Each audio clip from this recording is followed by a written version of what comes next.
मजे में रहो। 8 पुरुष मंत्र का जप करते रोज नियमित करो। आज किया, कल नहीं किया नहीं। आप समझ लो कि मैं कॉलेज में हूँ, स्टडी करो, हिस्सा मांग कर करो। रोज पढ़ना चाहिए और 1 वर्ष के बाद आप अपना हिसाब किताब करोगे तो प्रगति हो गई होगी। रोज करना चाहिए। 8 पेपर है तो 6 पेपर करो, 2 पेपर छोड़ तो फिर कभी कर लूँगा, डिग्री नहीं मिलेगी, पास नहीं होगा। रोज करना चाहिए। आप करके देखो, संकल्प करो कि मैं इस मंत्र का जाप करके अपना किए हुए जप का पुण्य आपके चरण में अर्पण करता हूँ तो मेरा ये काम हो। जरूर होगा, लेकिन एक बात ख्याल रखना,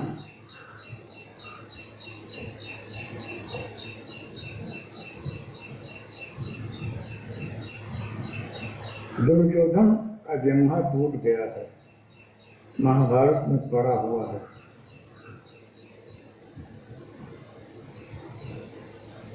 दुर्योधन के पास जयद्रथ अश्वत्थामा जा रहा है।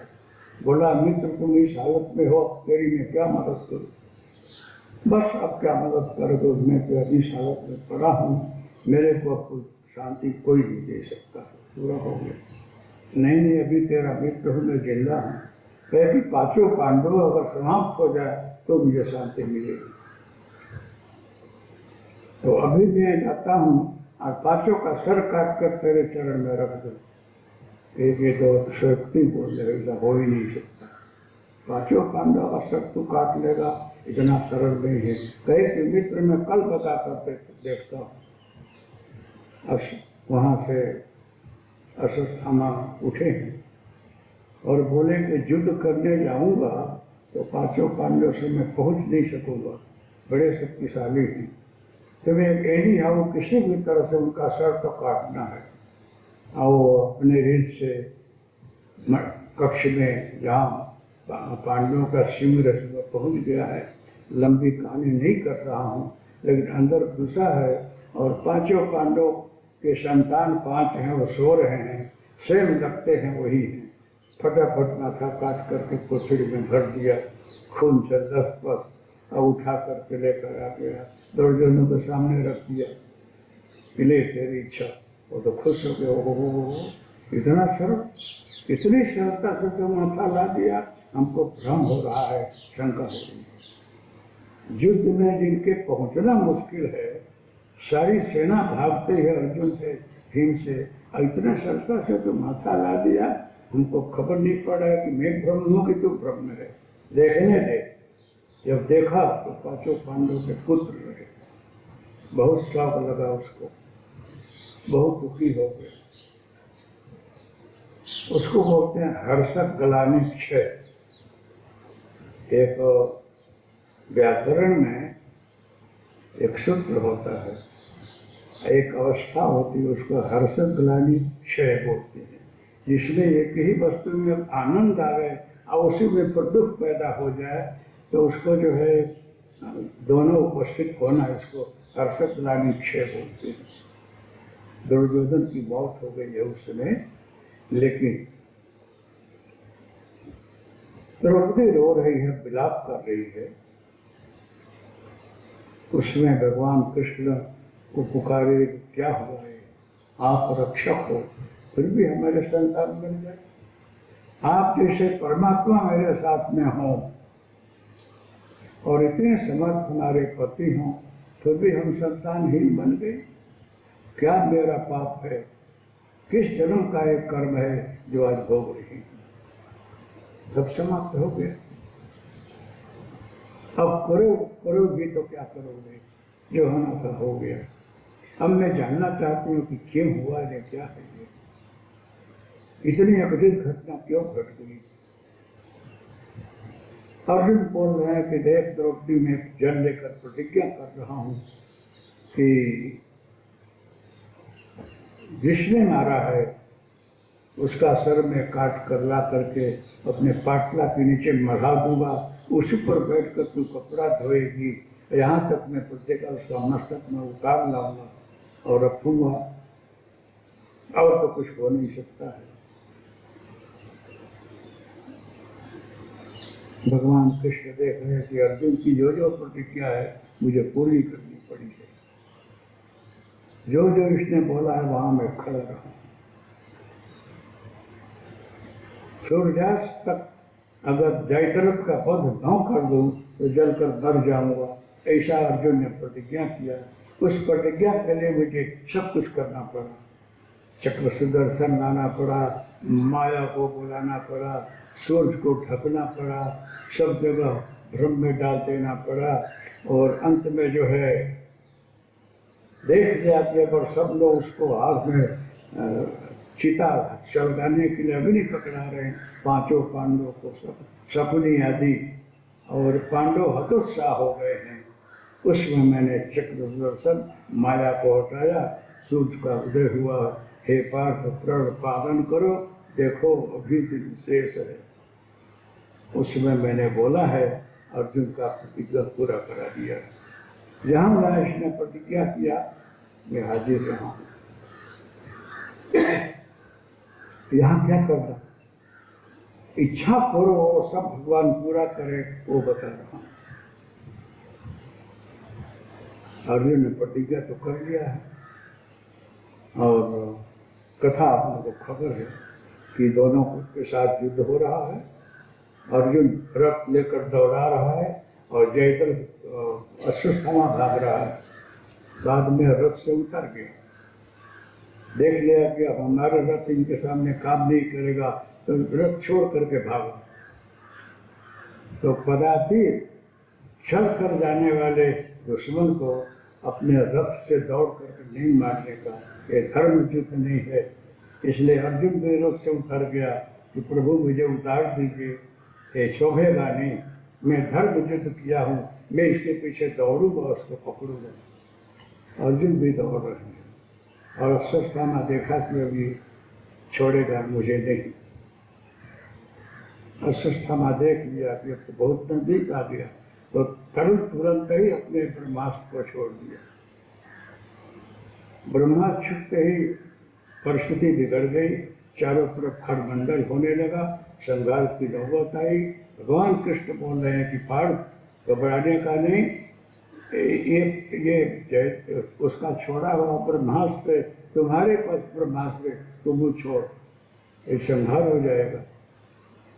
मेरा आदेश का पालन कर, मैं जो बोलता हूं उसको कर, भविष्य में क्या होगा मेरे पर छोड़ दे। बारंबार मैंने बोला है, कर्मण्येवा एकादशे मा फलेषु कदाचन, और सर्वधर्मान् परित्यज्य मामेकं शरणं भज। मैं बोलता हूँ कर, एक समर्थ पूर्व कोई बोलता हो उसमें तर्क नहीं करने का। एक मिलिट्री का मेजर है, हेड है, बोलता है फायरिंग, तो फायरिंग कर दो। आप मत सोचो कि ऐसा है ना वैसा है, ये उस पर छोड़ दो। अर्जुन ने तुरंत छोड़ा ब्रह्मास्त्र, दोनों टकरा रहे हैं। फिर भगवान ने बोला है कि अर्जुन अब जो तेरे को ब्रह्मास्त्र वापस करने भी आता है तो दोनों ब्रह्मास्त्र वापस कर दो। गुरु ने तेरे को छोड़ना और वापस करना दोनों बताया है। अश्वत्थामा को द्रोणाचार्य ने ब्रह्मास्त्र चलाना बताया है, वापस करना नहीं बताया है। खाली तेरे को बताया, वापस कर ले, वापस कर लिया। बाद में जो है पकड़ा, अश्वत्थामा को घसीट कर ला रहा है, और घसीटते हुए ला करके द्रौपदी के सामने उपस्थित किया है कि ये तेरा दुश्मन है, और तेरे सामने ही इसका माथा काट रहा हूं, तेरे सामने ही रख रहा हूं। बड़ा मुश्किल है। द्रौपदी देख करके आंख में आंसू बहा रही है। द्रौपदी को रोना आ रहा है कि मेरे 5 पुत्र तो गए, और सामने एक विप्र खड़ा है, ये गुरु पुत्र है। गुरु पुत्र को मार देने से 5 पुत्र हमारे जिंदे नहीं हो जाएंगे, लेकिन हमारे खाते में, हमारे पतियों के खाते में एक ब्रह्महत्या का दोष तो जमा हो जाएगा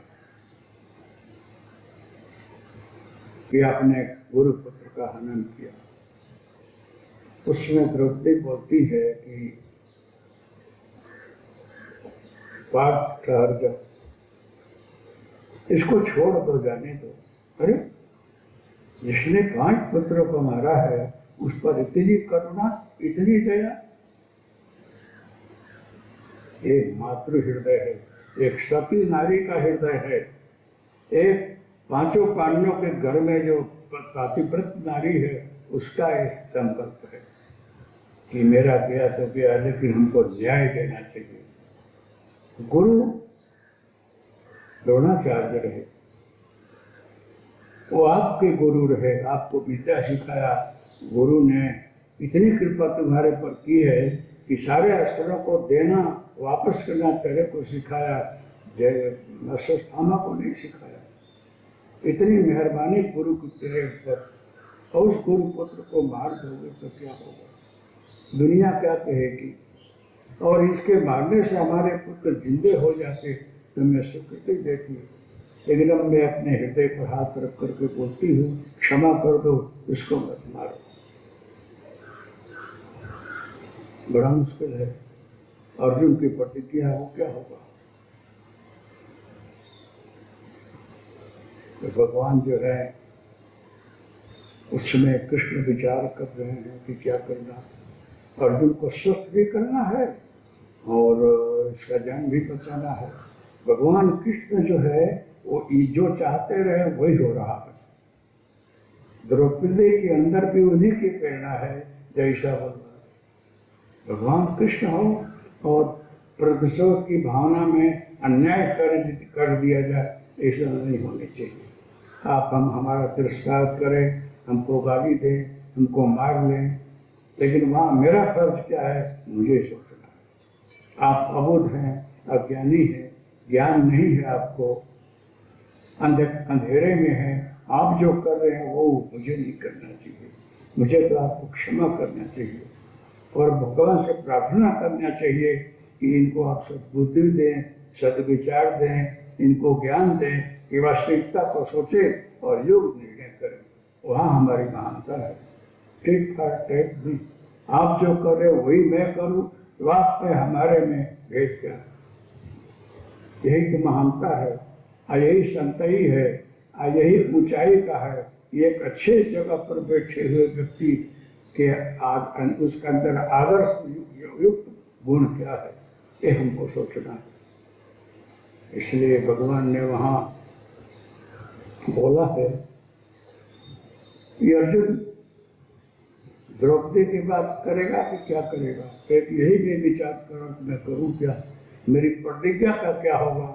अगर इसकी बात नहीं मानता हूँ तो इसको दुख हो रहा है। हमारे भाई लोग भी बोलेंगे कि ठीक नहीं किया। तो भगवान कृष्ण बोलते हैं कि देखो, शास्त्र बोलता है कि अपने से बड़े लोगों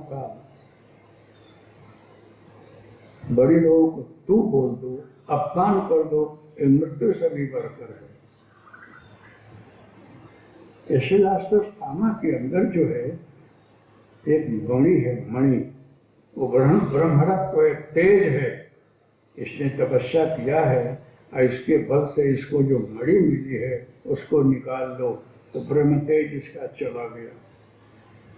एक ब्राह्मण, तपस्वी ब्राह्मण अगर अयोग्य कर्म कर दे,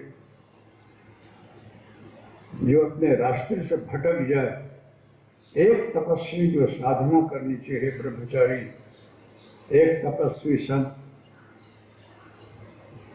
एक अच्छा साधक तपस्या करनी चाहिए, वो अगर आकर चोरी करता है, दारू पीता है, खराब रास्ते है, अयोग कर्म करता है, वो पतित हो गया। इसके लायक नहीं है कि वो कपड़ा पहनने से, भेद बदलने से आप संत नहीं हो सकते। कपड़ा पहनने से कोई सन्यासी साधु बन जाए तो सब बन जाए, कपड़े से भेद से कुछ नहीं होता है।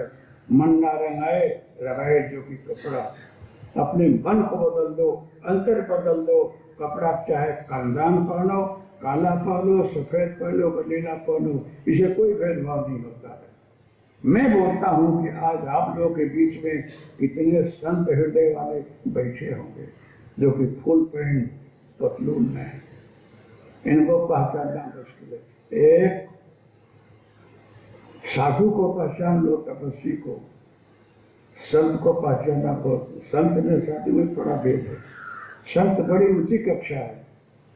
संत जो है किसी भी भेद में हो सकता है, लेकिन आप बैरागी साधु तो कपड़ा बदल करके उस अपने कला को और अपनी शक्ति को छिपा सकते हैं और कभी कभी नहीं छिपा सकते। लेकिन संत हृदय होना बहुत कठिन है।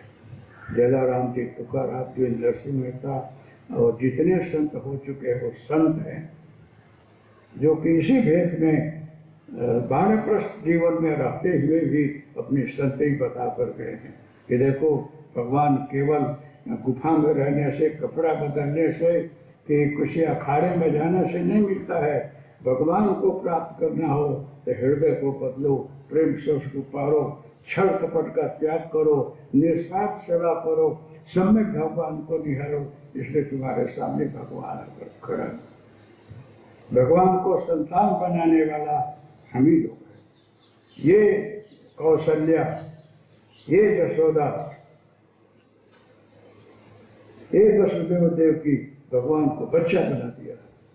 उनके गोदी में आकर रहना पड़ा और कान पकड़ के दंड भी दिया है माँ ने, बोझ भी दिया है। कौन कर सकता है भगवान को?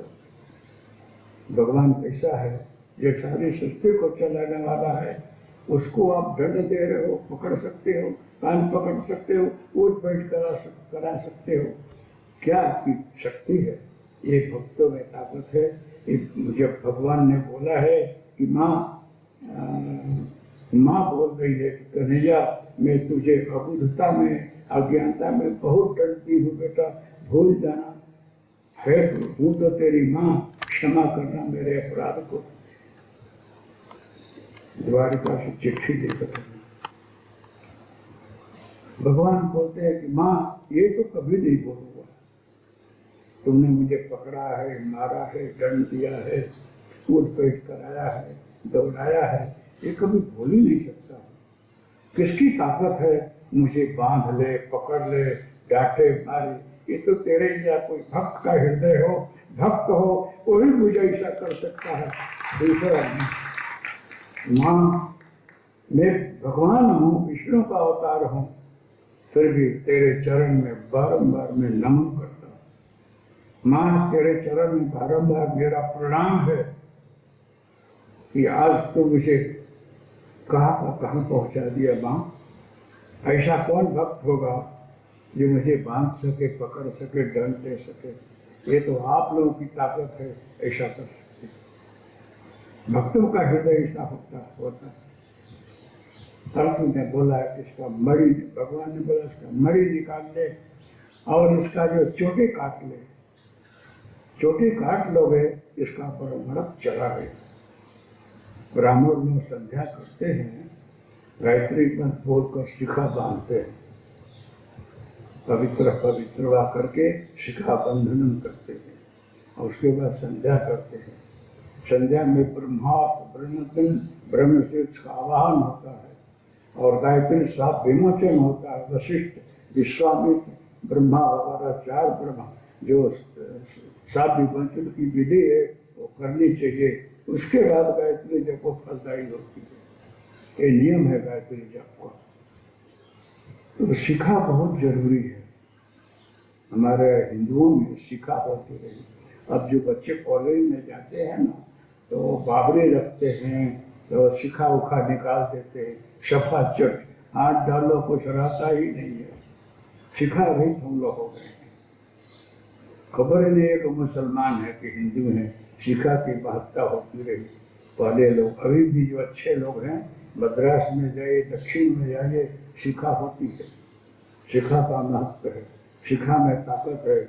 मैंने बहुत बार देखा है कि किसी को भूत प्रेत पकड़ा हो, यही बहुत किया हो, और उसको बुला करके शिखा बांध दो गायत्री मंत्र से, वो भग नहीं सकता है, उसके साथ में बद्ध हो जाता है। शिखा ही नहीं है तो क्या बांधो? इसकी बड़ी महत्ता है। आजकल कोई शिखा सूत्र है ही नहीं। सूत्र जो है जनेऊ, इसमें बड़ी ताकत है। आप लोगों को नहीं ख्याल होगा कि 27 धागे हैं, 27 तत्व है इसमें। ब्रह्मास्त्र, ब्रह्मदंड, ब्रह्म शीर्ष का आवाहन इसमें होता है, ये जनेऊ में। और श्रावणी के दिन उसमें प्रतिष्ठा करके लोग रख लेते हैं, आखा वर्ष पहनते हैं। ये जनेऊ धारण करने से कोई आपका असुर तत्व स्पर्श नहीं करेगा, आपको कोई हरण नहीं कर सकता। अरे यहाँ तक किसी संत ने बोला है कि देखनाथ सब अस्त्रों का प्रयोग कर लिया, हनुमान जी तोड़ देते रहे बड़े बड़े सापक को, लोखंड को, तो उसने ब्रह्मास्त्र का प्रयोग किया। ब्रह्मास्त्र से ही मारा तो विमन किन विचार, जो न ब्रह्म सर मानव महिमा मिटेंगे पास। हनुमान जी के सामने जनेऊ लेकर डाला और पकड़ा, तो नहीं तोड़ सके। जनेऊ तोड़ दो, ब्रह्मा की मर्यादा मिट जाएगी। ये मर्यादा नहीं नष्ट होगी, बन गए और ले गया। ब्रह्मास्त्र बाधा प्रतिमन किन विचार, जो न ब्रह्म सर मानव महिमा मिटेंगे पास। जनेऊ की एक महिमा है, लेकिन आजकल लोग जनेऊ नहीं पहनते, शर्म लगती। अब पहने गए तो लेते जहाँ पर खेती में टहना देंगे, फिर आकर पहन लेंगे, जाने की गमछी है, लंगोटी है। जनेऊ एक बार निकल गया तो शुद्ध हो गया, उसको फिर गायत्री मंत्र से शुद्ध करो, तो दूसरा जगह पर पहन तो वो शुद्ध होता है। तो आप लोग देखो, मैंने जीवन में बहु अनुभव किया। मसान में भी गया, दरगाह में गया, कब्रिस्तान में गया, कहीं कुछ हमको दिखाई पड़े, कहीं भी भगवान मिले, क्योंकि अल्लाह वही है, खुदा वही है, महावीर वही है, बुद्ध वही है, राम वही है, रहीम वही है, कृष्ण वही है, करीम वही है। कोई भी मिले हमको भेदभाव नहीं लगता है। मुझे आत्म शांति से, मुक्ति से मतलब है। भेदभाव रहित मेरी अवस्था है। मैं सबके अंदर वही तत्व देखता हूँ जो मेरे में है। आप इस शरीर में घुसे हो, इसलिए आप मुसलमान को अपने को बोलते हो, जैन बोलते हैं, बुद्ध बोलते हैं। आत्मा का कोई जाति बाति वर्ण संप्रदाय नहीं होता। ये शरीर भेदभाव देता है, इसको आप नहीं समझते तो झगड़ा करते। मैं इस अवस्था में नहीं हूँ, मैं सत्य अंदर वही तत्व की हटता हूँ जो मेरे में है। तो कहीं जा भी गया, लेकिन मेरे को कोई स्पर्श नहीं किया। ये भूत है, ब्रह्म राक्षस है, प्रेत है, कोई मेरे को स्पर्श भी नहीं किया। दूर दूर रहते रहे, हमको दिखते नहीं रहे, लेकिन कभी कभी आपको तो सुनाई पड़ता रहा वो लोग क्या बोलते हैं।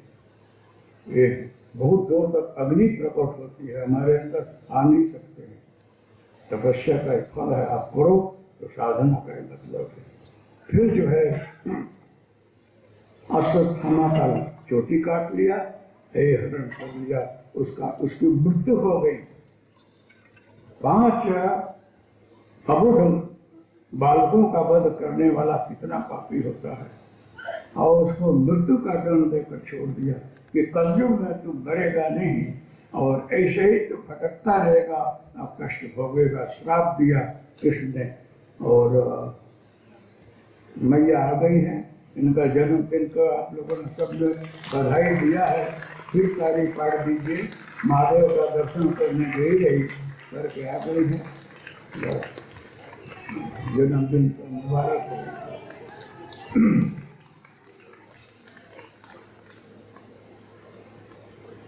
इसलिए जो अश्वत्थामा की मृत्यु हो गई है, अभी भी विचर रहे हैं और कलयुग में फिर रहे हैं। वो बहुत दुखी हैं, अपने कर्म से दुखी हैं।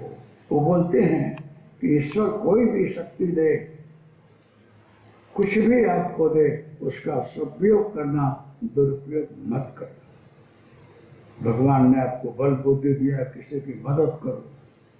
बुद्धि दिया है, किसी की मदद करो। पैसा दिया है, किसी गरीब को, असहाय को खिलाओ और दो। मिस यूज मत करो। और इस जगत में खाने पीने की बड़ी सुंदर व्यवस्था है, लेकिन कली का प्रभाव ऐसा है कि आप लोग जो है मद्यपान करते हो, दारू पीते हो, जट्ठा पीते हो, अच्छा नहीं है। लेकिन मैं बोलूँगा तो आप सुन लोगे, आपको करना होगा वही करोगे। अच्छा नहीं है। आपकी वंचित बुद्धि ठीक रहे, विचार ठीक रहे, दिशा आपकी अच्छी रहे, ये मैं चाहता हूँ। आपके घर में शांति रहे, आप अच्छी दिशा में चलो, इसीलिए आप लोग कोई बोल जाते हैं। बाकी तो आप अपने घर का राजा आप हो, आपको जैसा रहना और हो, लेकिन हमारी बात जो सही है मानोगे तो अच्छा रहेगा, जीवन में सुख शांति रहेगी। इसलिए हम लोग अच्छा रास्ता बताते हैं। अब गुटखा है, बीड़ी है, कोई अच्छी चीज नहीं है, लेकिन आप लोग छोड़ते नहीं हो। बोलते बापू आप खाते नहीं हो, एक बार खा लो तो आपसे भी नहीं छूटेगा, ऐसा है। और हमको भी बताते हैं सब गुटखा खाने वाले, हाँ। और बोलते हैं कि जब 2 दिन छोड़ देना तो फिर उधर मन जाता है, एक पढ़ के ले लो तो अच्छा है। बापू तो देखते नहीं हैं, ऐसे चला लेते, ऐसी आप लोग की बातें हैं। लेकिन ये हमारे प्रेम भाई त्रिवेदी बैठे हुए हैं, ये कलेक्टर साहब सूरत में रहे, राजकोट में रहे, कमिश्नर है, सेक्रेटरी रिटायर हो गए हैं, ये खुद खाते रहे गुटखा। मैंने बोला साहब मेरे पास आते हो तो आपको छोड़ दो, कि छोड़ देता हूँ। 5 दिन के बाद फिर बोले कि नहीं छूटता है।